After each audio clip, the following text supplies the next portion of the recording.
오늘도 지혜받아 시작합니다. 여러분, 혹시 이런 경험 있으신가요? 아침에 치약으로 깨끗하게 양치하고 나섰는데 점심때쯤 되면 입안에서 묘한 냄새가 올라오는 느낌. 향 좋은 치약으로 바꿔봐도 하루에 3번씩 닦아봐도 그 냄새는 또 돌아옵니다. 그럴 때마다 내가 뭘 잘못했나 싶어 자책하게 되죠. 하지만 말씀드리고 싶습니다. 여러분 잘못이 아닙니다. 저는 30년 넘게 구강 건강과 생활 습관을 연구해온 사람으로서 수많은 어르신들을 만나며 한 가지 확실한 사실을 깨달았습니다. 입냄새의 진짜 원인은 치약이 해결할 수 있는 범위 밖에 있다는 것입니다. 오늘은 그 원인을 정확히 짚어드리고 집에 있는 녹차 한 잔으로 하루 만에 달라질 수 있는 방법을 알려드리려 합니다. 이건 치약 광고에서 들려주는 이상적인 이야기가 아닙니다. 실제로 제가 만난 분들이 경험한 현실적이고 효과적인 방법입니다. 끝까지 들으시면 분명 고개를 끄덕이시게 될 겁니다. 자, 그럼 시작해 볼까요? 매일 아침 거울 앞에 서서 치아를 닦는 시간. 우리는 모두 그 시간을 가집니다. 하얀 거품이 가득한 칫솔로 구석구석 닦고 깨끗한 물로 여러 번 헹궈냅니다. 그런데 왜 한두 시간만 지나면 또 그 냄새가 올라올까요? 혹시 내가 덜 닦아서 그런가, 더 오래 닦아야 하나 하는 생각이 드실 겁니다. 제가 만난 많은 분들이 똑같은 고민을 하고 계셨습니다. 열심히 양치하는데도 냄새는 금세 돌아온다고요. 어떤 분은 하루에 5번씩 닦는다고 하셨고, 또 어떤 분은 치약을 서너 종류나 바꿔가며 써봤다고 하셨습니다. 그런데 결과는 늘 비슷했습니다. 치약의 향은 잠깐 입안을 채우지만 그건 마치 향수를 뿌린 것과 같습니다. 냄새의 뿌리는 그대로 남아있으니 금세 다시 올라오는 거죠. 문제는 본인은 잘 모르지만 가족은 안다는 점입니다. 특히 손주가 할머니, 할아버지와 이야기할 때 살짝 고개를 돌리거나 배우자가 대화 중에 미묘하게 거리를 두는 그 순간들. 그럴 때 마음이 철렁 내려앉는 느낌 아시죠? 제가 2년 전쯤 만났던 이창호님이라는 분이 계셨습니다. 그때 71세셨는데 손주가 안기기를 싫어한다는 사실에 큰 충격을 받으셨다고 합니다. 예전에는 할아버지만 보면 달려와 안기던 손주였는데 언제부턴가 인사만 하고 엄마 뒤로 숨더랍니다. 처음엔 그냥 쑥스러워하는 나이가 된 건가 싶었대요. 그런데 명절날 식사 자리에서 우연히 며느리와 손주가 나누는 대화를 듣게 됐습니다. 할아버지 입에서 이상한 냄새가 난다는 이야기였죠. 그날 이후 그분은 사람들과 대화할 때마다 입을 가리고 말하게 됐다고 합니다. 친구들과 만날 때도, 동네에서 이웃을 만날 때도, 심지어 마트에서 물건 값을 물어볼 때조차 손으로 입을 가렸답니다. 입냄새는 단순히 구강의 문제가 아니었습니다. 관계의 거리감을 만들고 자신감을 빼앗아가는 신호였던 겁니다. 여러분도 혹시 비슷한 경험 있으신가요? 대화 중에 상대방이 살짝 뒤로 물러서는 걸 느낄 때, 또는 손주가 뽀뽀를 피할 때, 그때마다 가슴이 아프셨을 겁니다. 하지만 이제는 스스로를 탓하지 마세요. 치약으로 해결되지 않는 이유가 분명히 있으니까요. 치약은 치아 표면의 찌꺼기를 닦아내고 향으로 입안을 가득 채웁니다. 그 순간만큼은 상쾌하죠. 하지만 입냄새의 진짜 원인인 세균, 마른 입안, 잇몸 틈새의 노폐물까지는 닿지 못합니다. 그러니 아무리 비싼 치약을 쓰고 아무리 오래 닦아도 근본적인 해결은 되지 않는 겁니다. 지금 필요한 건 더 강한 향이 아니라 더 정확한 이해입니다. 그리고 그 이해를 바탕으로 한 실천이죠. 오늘 이야기를 통해 그 방법을 함께 찾아가 보겠습니다. 나이가 들면서 우리 몸에는 여러 가지 변화가 생깁니다. 피부도 달라지고 체력도 예전 같지 않죠. 입안도 마찬가지입니다. 젊을 때는 하루 종일 침이 잘 나왔는데 이제는 입안이 자주 마르는 느낌이 듭니다. 아침에 일어나면 특히 그렇죠. 입안이 뻑뻑하고 텁텁한 느낌. 그게 바로 침이 줄어든 신호입니다. 침은 단순히 음식을 삼키기 쉽게 만드는 것만이 아닙니다. 입안의 세균을 씻어내고 균형을 맞춰주는 아주 중요한 역할을 합니다. 그런데 나이가 들면 침샘의 활동이 자연스럽게 줄어듭니다. 60대가 넘으면 침 분비량이 젊을 때의 절반 정도로 줄어든다는 연구 결과도 있을 정도입니다. 입안이 마르면 어떤 일이 벌어질까요? 세균들이 활짝 자라기 시작합니다. 침이 충분할 때는 씻겨 내려가던 세균들이 마른 입안에서는 마음껏 번식하며 단백질을 분해합니다. 그 과정에서 황성분이 나오는데 이게 바로 그 고약한 냄새의 정체입니다. 계란 썩은 냄새 같다고 표현하시는 분들도 계시죠. 거기에 잇몸이 약해지고 치아 사이가 벌어지는 것도 문제입니다. 젊을 때는 꽉 붙어 있던 잇몸이 조금씩 내려가고 치아 사이에 틈이 생깁니다. 그 틈새에 음식 찌꺼기가 끼면 아무리 양치를 해도 완전히 제거하기 어렵습니다. 그 찌꺼기가 썩으면서 냄새를 만들어내는 거죠. 제가 3년 전 만났던 박태수님이라는 분이 계십니다. 당시 69세셨는데 고혈압 약을 오랫동안 복용하고 계셨습니다. 고혈압 약 중에는 부작용으로 입안을 마르게 만드는 종류가 있습니다. 그분도 그런 약을 드시고 있었죠. 아침에 일어나면 입안이 바싹 말라 있고 낮에도 물을 자주 마셔야 했다고 합니다. 문제는 그뿐만이 아니었습니다. 아내분과 식사를 할 때면 대화가 줄어들기 시작했답니다. 처음에는 그냥 서로 할 말이 없어진 건가 싶었대요. 세월이 흐르면 그럴 수도 있다고 생각하셨죠. 그런데 어느 날 아내분이 밥을 먹다가 살짝 고개를 돌리는 모습을 보게 됐습니다. 그때 문득 깨달았다고 합니다. 냄새 때문이구나. 그 이후로 식사 시간이 고통스러워졌습니다. 말을 하고 싶어도 입을 여는 게 조심스러웠고 웃고 싶어도 입을 크게 벌리기가 불편했답니다. 가족끼리의 대화조차 부담스러워진 거죠. 평생을 함께한 아내와의 거리감이 생기는 게 가장 괴로웠다고 하셨습니다. 열심히 양치를 했습니다. 아침, 점심, 저녁은 물론이고 간식을 먹고 나서도 닦았습니다. 그런데도 1시간만 지나면 또 입안이 텁텁해지고 냄새가 올라왔습니다. 나는 왜 이렇게 열심히 닦는데도 냄새가 날까? 나만 유독 관리가 안 되는 걸까? 그런 생각에 자책하는 날들이 이어졌습니다. 하지만 이건 그분의 잘못이 아니었습니다. 약물의 영향으로 침이 줄어든 상태에서 아무리 치약으로 닦아도 근본적인 해결이 될 수 없었던 겁니다. 이걸 이해하고 나니 조금씩 마음이 편해지기 시작했다고 하셨습니다. 내가 게으른 게 아니라 몸의 변화 때문이었구나. 그렇게 생각하니 해결의 실마리도 보이기 시작했습니다. 여러분도 혹시 비슷한 상황이신가요? 약을 드시면서 입이 자주 마르거나 예전보다 침이 줄어든 느낌이 드시나요? 그렇다면 알아두셔야 합니다. 이건 나이와 몸의 변화가 만들어낸 자연스러운 현상이라는 걸. 입냄새는 게으름의 결과가 아닙니다. 우리 몸이 변화하면서 생기는 신호입니다. 이걸 알면 불안 대신 안도감이 생깁니다.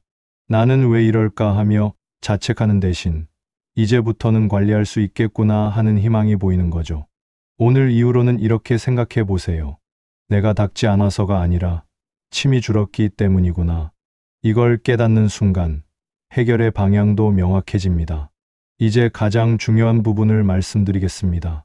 바로 해결 방법입니다.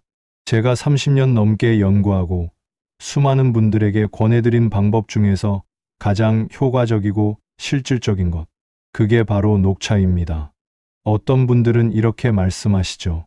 녹차요? 그냥 마시는 차 아닌가요? 맞습니다. 우리가 평소에 마시는 그 녹차입니다. 하지만 이 녹차 속에는 우리가 생각하는 것보다 훨씬 강력한 성분이 들어 있습니다. 바로 카테킨이라는 물질인데 이게 입냄새를 잡는 핵심 열쇠입니다. 카테킨은 녹차의 떫은 맛을 내는 성분입니다. 이 성분은 두 가지 방식으로 입냄새를 잡아줍니다. 첫 번째는 냄새를 만드는 세균의 성장 자체를 억제하는 것입니다. 세균이 자라지 못하게 막아주는 거죠. 두 번째는 이미 만들어진 악취 물질과 결합해서 냄새를 중화시키는 것입니다. 냄새를 덮는 게 아니라 없애는 겁니다. 게다가 녹차는 입안을 촉촉하게 만들어줍니다. 마른 입 때문에 생기는 텁텁함과 냄새를 동시에 해결할 수 있는 거죠. 비싼 구강 청결제나 특수 치약이 아니라 집 찬장에 있는 녹차 한 봉지면 충분합니다. 제가 4년 전에 만났던 윤정희 님이라는 분이 계십니다. 당시 66세셨는데 친구 모임에 나가는 게 늘 부담스러웠다고 합니다. 사람들과 가까이 앉아 대화하는 게 불안했던 거죠. 그래서 모임 전에는 꼭 강한 민트 스프레이를 뿌리고 나가셨습니다. 입안 가득 톡 쏘는 느낌이 들 정도로 여러 번 뿌렸답니다. 하지만 그 효과는 오래가지 않았습니다. 30분쯤 지나면 또 불안감이 올라왔고 화장실에 갈 때마다 스프레이를 챙겨가야 했습니다. 친구들과 즐거운 시간을 보내야 하는데 머릿속은 온통 입 냄새 걱정뿐이었던 겁니다. 그러다 보니 모임 자체가 즐겁지 않아지기 시작했습니다. 제가 그분께 녹차를 권해드렸습니다. 처음에는 반신반의하셨죠. 그냥 마시는 차로 입 냄새가 없어질까 싶으셨던 겁니다. 하지만 방법이 간단하니 한번 해보시겠다고 하셨습니다. 저는 녹차를 진하게 우려서 아침 저녁으로 양치하는 방법을 알려드렸습니다. 그리고 특히 혀와 잇몸 라인까지 꼼꼼히 닦으라고 말씀드렸죠. 3일째 되던 날 전화가 왔습니다.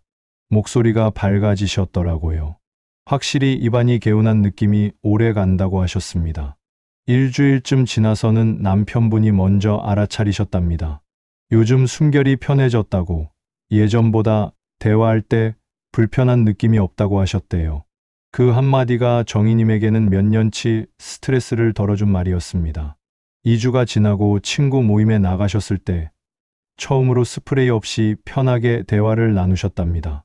친구 얼굴을 보며 웃고 가까이 앉아 이야기하는 그 시간이 얼마나 소중했는지 모른다고 하셨습니다.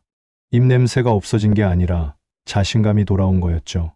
한 달쯤 지나서 다시 만났을 때 그분은 완전히 다른 사람처럼 밝아져 계셨습니다.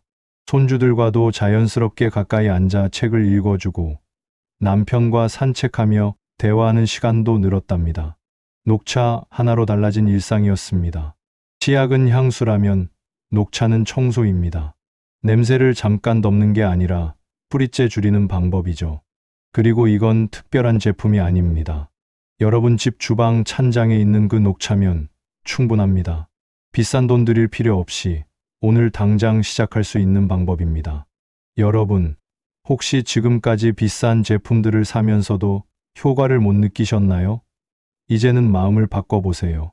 비싼 제품보다 내 주방에 있는 녹차가 답이다. 이렇게 생각하시면 됩니다. 실제로 효과를 경험하신 수많은 분들이 증명하고 있으니까요. 이제 실제로 어떻게 하는지 구체적으로 알려드리겠습니다. 준비물은 정말 간단합니다. 녹차 한 봉지, 그게 전부입니다. 집에 티백으로 된 녹차가 있으시면 그것도 좋습니다. 하지만 가능하면 오래된 티백보다는 신선한 잎녹차가 더 효과적입니다. 카테킨 성분이 더 많이 남아있거든요. 먼저 컵 한 잔 분량의 따뜻한 물을 준비합니다. 팔팔 끓인 물은 피하세요. 너무 뜨거우면 입안을 데일 수 있고 녹차의 좋은 성분도 파괴될 수 있습니다. 물을 끓인 후 1분 정도 식힌 물이 적당합니다. 그 물에 녹차를 2스푼 정도 넣고 5분 정도 우립니다. 평소 마실 때보다 조금 진하게 우리는 게 좋습니다. 우린 녹차물이 너무 뜨겁지 않게 식으면 평소 쓰시던 칫솔에 묻혀서 닦기 시작합니다. 치약을 쓸 때처럼 치아만 닦지 마세요. 잇몸 라인을 따라 부드럽게 문질러주고 특히 혀 표면을 가볍게 쓸어내듯 닦아주는 게 중요합니다. 혀에 하얗게 낀 설태. 그게 바로 냄새의 주범 중 하나거든요. 치아와 잇몸, 혀까지 골고루 닦았다면 남은 녹차물로 입안을 헹굽니다. 그냥 한번 헹구고 뱉는 게 아니라 입안에 머금고 천천히 굴리듯이 헹궈주세요. 30초 정도면 충분합니다. 그러면 치아 사이사이, 잇몸 틈새까지 녹차 성분이 스며듭니다. 그리고 뱉어내면 됩니다. 이 과정을 하루에 2번만 하시면 됩니다. 아침에 일어나서 한 번, 저녁 자기 전에 한 번. 그게 전부입니다. 너무 자주 하실 필요 없습니다. 오히려 지나치면 탈이 날 수 있으니까요. 제가 2년 전에 만났던 정만수님이라는 분이 계십니다. 당시 74세셨는데 평생 손으로 입을 가리며 인사하는 습관이 있으셨습니다. 젊을 때부터 입냄새 때문에 고민이셨던 거죠. 사람을 만날 때마다 손으로 입을 가리고 웃을 때도 입을 크게 벌리지 않으셨습니다. 아파트 경비실을 지나갈 때도 마찬가지였습니다. 경비 아저씨가 반갑게 인사를 해도 손으로 입을 가린 채 고개만 살짝 숙이고 지나가셨답니다. 대화를 나누고 싶어도 가까이 다가가는 게 부담스러웠던 겁니다. 그렇게 살다 보니 사람들과의 관계가 점점 멀어지는 느낌이었다고 합니다. 제가 알려드린 대로 녹차 양치를 시작하셨습니다. 처음 며칠은 반신반의하셨죠. 그런데 3일째 되던 날, 아침에 일어났을 때 입안이 평소보다 개운한 느낌이 들었답니다. 그날부터 조금씩 자신감이 생기기 시작했습니다. 일주일째 되던 날, 아파트 경비실을 지나가는데 경비 아저씨가 날씨 이야기를 꺼내셨답니다. 평소 같으면 손으로 입을 가리고 얼버무리고 지나갔을 텐데 그날은 왠지 대화를 나눠보고 싶었대요. 손을 내리고 편하게 웃으며 몇 마디를 주고받았습니다. 그 짧은 대화가 끝나고 나서 가슴이 뭉클했다고 하셨습니다. 이제 숨 쉴 때 불안하지 않다고 말씀하시더라고요. 그 한마디가 제게도 참 큰 의미였습니다. 입냄새가 없어진 게 아니라 사람과의 관계가 다시 시작된 거였으니까요. 2주가 지나고는 동네 친구들과 점심 약속도 잡으셨습니다. 오랜만에 편하게 웃고 떠드는 시간을 가지셨다고 합니다. 실천 팁을 몇 가지 더 드리겠습니다. 첫째, 녹차를 우릴 때 너무 뜨겁게 하지 마세요. 팔팔 끓인 물보다는 한 김 식은 물이 좋습니다. 80도 정도가 적당합니다. 둘째, 점심 식사 후에는 시간이 없으시더라도 30초만 녹차물로 입을 헹궈도 효과가 있습니다. 셋째, 외출할 때는 작은 보온병에 녹차물을 담아 가시면 언제든 사용할 수 있습니다. 혹시 녹차 맛이 쓰다고 느끼시는 분들도 계실 겁니다. 그럴 땐 우리는 시간을 3분 정도로 줄여보세요. 효과는 비슷하면서 쓴맛은 덜합니다. 또 혀를 닦을 때는 너무 세게 문지르지 마세요. 혀는 예민한 부분이라 상처가 날 수 있습니다. 부드럽게 쓸어내듯이 닦으면 충분합니다. 이 방법은 정말 간단합니다. 특별한 기술도 비싼 도구도 필요 없습니다. 여러분이 매일 하시는 양치질에 치약 대신 녹차물을 쓰는 것뿐입니다. 그런데 그 작은 변화가 여러분의 하루를 완전히 바꿔놓을 겁니다.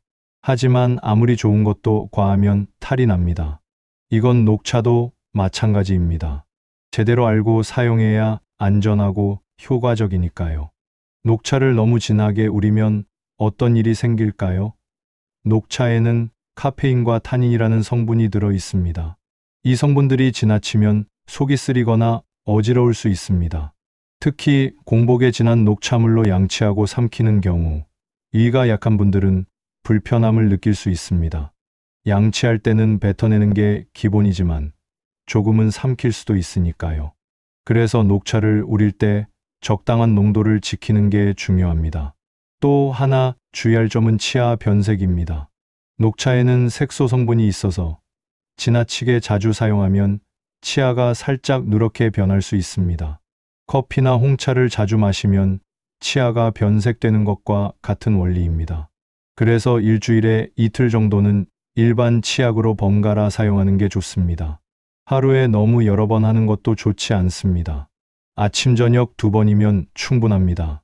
더 자주 한다고 효과가 배로 늘어나는 게 아니거든요. 오히려 입안의 정상적인 세균 균형까지 깨뜨릴 수 있습니다.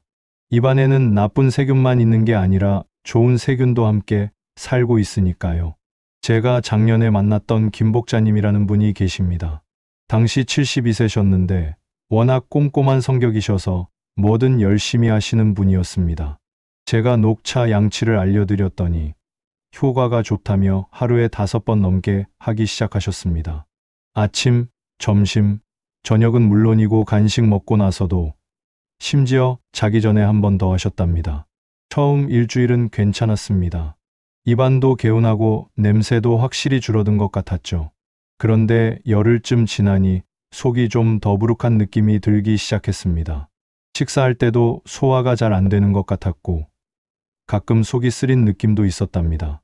처음에는 음식 때문인가 싶었는데 계속되니 뭔가 이상하다는 생각이 드셨습니다. 제게 전화를 주셔서 상황을 여쭤봤더니 하루에 5번 이상 녹차 양치를 하고 계셨더라고요. 그때 말씀드렸습니다. 너무 자주 하시는 것 같다고. 아침 저녁 2번만 하셔도 충분하다고요. 그분은 좋은 건 많이 할수록 좋을 줄 아셨던 겁니다. 방법을 조정하셨습니다. 아침 한 번, 저녁 한 번으로 줄이고 점심 때는 그냥 물로만 헹구기로 하셨죠. 그리고 녹차를 우리는 농도도 조금 연하게 조절하셨습니다. 며칠 지나니 속이 편해지기 시작했고 소화도 잘 되더랍니다. 신기한 건 횟수를 줄였는데도 입안의 상쾌함은 오히려 더 오래 갔다는 겁니다. 한 달쯤 지나서 다시 만났을 때 그분은 완전히 안정적인 루틴을 찾으셨더라고요. 아침에 일어나서 한 번, 저녁 자기 전에 한 번. 그 두 번으로 충분히 효과를 보고 계셨습니다. 입냄새도 없고 속도 편하고 무엇보다 부담 없이 계속할 수 있는 방법을 찾으신 겁니다. 여러분, 건강관리에서 가장 중요한 건 꾸준히 무리 없이 내 몸에 맞게 하는 겁니다. 처음 며칠은 신기해서 열심히 하시겠지만 그게 부담이 되면 오래 지속할 수 없습니다. 하루 두 번, 아침과 저녁, 그 습관만으로도 충분합니다. 혹시 치아가 예민하신 분들은 어떻게 해야 할까요? 녹차물 온도를 조금 더 식혀서 미지근하게 만들어 사용하시면 됩니다. 또 잇몸이 약하신 분들은 칫솔질을 너무 세게 하지 마세요. 부드럽게 마사지하듯이 닦으시면 됩니다. 당뇨가 있으신 분들도 주의하실 점이 있습니다. 녹차 자체는 문제가 없지만 만약 녹차물을 삼키는 양이 많으면 혈당에 영향을 줄 수 있습니다. 양치 후에는 꼭 뱉어내시고 입안을 물로 한 번 더 헹궈주시는 게 안전합니다. 오늘 이 방법을 실천하시면 단순히 입냄새만 없어지는 게 아닙니다. 자신감이 돌아오고 사람들과의 관계가 편해지고 하루하루가 달라지는 걸 느끼실 겁니다. 입에서 향기가 나는 게 아니라 편안한 공기가 나오는 그날까지 함께 해보시죠. 오늘 이야기 어떠셨나요? 처음 시작할 때는 입냄새가 치약으로 해결되지 않는 이유부터 이야기했습니다. 그리고 나이가 들면서 왜 더 심해지는지 그 원인도 함께 살펴봤죠. 녹차가 어떻게 도움이 되는지, 실제로 어떻게 사용하는지, 주의할 점은 무엇인지까지 모두 말씀드렸습니다. 입냄새는 단순한 불쾌함이 아닙니다. 관계의 문을 닫게 만드는 작은 장벽이기도 합니다. 손주와 가까이 앉지 못하게 하고, 배우자와의 대화를 줄이게 하고, 친구들과의 모임을 부담스럽게 만드는 것. 그게 바로 입냄새의 진짜 문제입니다. 하지만 오늘부터 녹차 한 잔이면 그 문을 다시 열 수 있습니다. 비싼 제품이 필요한 게 아닙니다. 특별한 기술이 필요한 것도 아닙니다. 여러분이 직접 관리할 수 있는 가장 자연스러운 방법. 그게 바로 생활 속 건강의 시작입니다. 제가 30년 넘게 수많은 분들을 만나며 깨달은 건 건강은 거창한 데서 시작되지 않는다는 겁니다. 작은 습관 하나가 삶을 바꿉니다. 아침 저녁 녹차 한 잔으로 양치하는 습관. 그 작은 변화가 여러분의 하루를, 관계를, 자신감을 완전히 달라지게 만들 겁니다. 오늘 저녁부터 시작해 보세요. 녹차를 진하게 우려서 양치하는 거 그렇게 어렵지 않습니다. 그리고 일주일 후에 여러분 스스로 느껴보세요. 입안이 얼마나 개운한지, 사람들과 대화할 때 얼마나 편한지 분명 차이를 느끼실 겁니다. 여러분의 미소와 대화가 조금 더 가까워지길 바랍니다. 손주가 할머니, 할아버지 품에 편하게 안기고 배우자와 가까이 앉아 이야기 나누고 친구들과 웃으며 식사하는 그런 일상. 그게 바로 우리가 원하는 건강한 삶 아닐까요? 저는 다음 시간에도 여러분의 삶을 지키는 건강 이야기를 들려드리겠습니다. 오늘도 여러분의 건강한 숨결을 응원합니다. 감사합니다.